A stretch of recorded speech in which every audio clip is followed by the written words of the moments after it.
How much? She asked again. About 0.131, he answered. That's good money.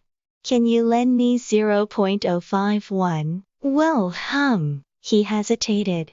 I know you're gonna lend me 0.051. She ran to him and pulled him by his arm. Okay, I'll give you money under one condition. You know what I want. He smirked. Nope, she smiled. I'm not gonna give you money, then, okay? Okay, I know. She changed a lot. The autumn came. In autumn nights, girls in the slum usually go out with a basket to steal sweet potatoes and Korean cabbages in the fields that belong to Chinese guys. Bok Nai was one of them. One night, when she was about to leave the field after stealing a basket of sweet potatoes, something that looked like shadow held her tight from the back. It was the Chinese owner of the field, Wang. She became speechless with her head down. Let's go back to my house, the Chinese man said to her. Okay, no problem, she answered. She followed Wang holding her basket to her side after fixing her skirt. 1 hour later, she left Wng's house. Someone called her in the back on her way home out of the field. Hey, Bok Nai. She turned around. It was the woman who's living next to her. She was leaving the field with a basket on her side in the dark. Is that you?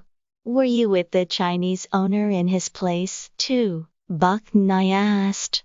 What about you? Were you there, too? The girl asked back. Yeah. Who was the guy? Bok Nai asked her again. It was Nook. What about you? The girl asked. I was with Wang. How much did you get paid? Bok Nai asked her.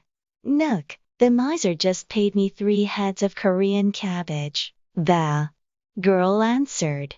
I was paid 3 won. Bok Nai said boastingly. 10 minutes later, Bok Nai arrived at home. She put out the money in front of her husband, and they had a good time talking about Wang. From that night on, Wang came to see Bok Nai often. When Wang made an awkward moment by not speaking in Bok Ny's house, Bok Ny's husband became aware of what Wang wanted and left the house to leave them alone. The couple was happy with the 1 or 2 won every time Wang visited. Bok Nai gradually stopped making money by dating beggars in the street. But she began to hang out with Wang more often. She went to Wang when he was too busy to come to her. Bok Nai and her husband were better off financially, even more than other people in their slum. Winter's gone, and spring came. One day, Wang bought a girl at 101 as his wife. When Bok Nai heard the news, she snorted. Bok Nai must be jealous. The girls in the slum talked about her. Every time Bok Nai heard them talking about her, she just laughed sardonically. She told herself that she's never jealous of anyone. But everybody could tell that she was. Wang, you piece of shit, gonna be sorry for that, Bok Nai said to herself. The day that Wang was supposed to bring the girl drew near. A rumor said that Wang had his long hair cut as the girl wanted. Bok Nai snorted at him. Finally, the day came for the girl to come. The girl that was dressed up wearing jewels arrived at Wng's place riding in a carrier carried by 4 men in each corner. A bunch of Chinese people gathered together for a party, singing and playing exotic musical instruments late into the night at Wng's place. Bok Nai was watching Wng's room ferociously from the outside corner of his house. When the party was over at 2 a.m., Bok Nai went into his house, after all the visitors left Wng's place. She was wearing thick powder on her face. The bride and the bridegroom were surprised at seeing Bok Nai coming in. Bok Nai looked at them fiercely. She went to Wang and pulled him by his arm. She was making a weird smile on her face. Let's go to my house, Bok Nai demanded.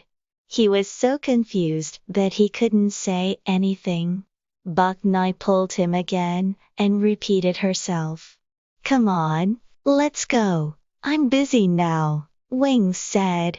You're not supposed to be busy this late at night, Bok Nai said. I can't go with you now, Wing said. The strange smile on her face disappeared. Why not? Because of this bitch. Bok Nai kicked her in the head. Come on, let's go. Let's go. Wing was shivering in anger. He shook off her hand. Bok Nai fell. When she got back up, she was holding a sickle in her hand. Did you hit me? Good job, son of bitch. I'm gonna kill you, Chinese dumbass, she cried. She cried out and swung the sickle. A fight took place in WNG's house, which was located in a field by itself outside of the Chilsung gate. As soon as the short fight was over, it became dead quiet. Wang was holding Bok Nai's sickle in his hand, and Bok Nai was lying on the ground with blood oozing out of her throat. Her body wasn't buried for another 3 days. Wing has gone to see her husband several times since the incident. Her husband went to WNG's sometimes. There was something going on between them. 3 days later, her body was taken to her home from WNG's house.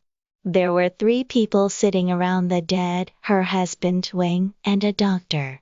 Wang gave her husband 3 10-won bills, and 2 10-won bills to the doctor. The next day, the dead was taken to the burial site after the doctor claimed that she had died of a hemorrhage brain.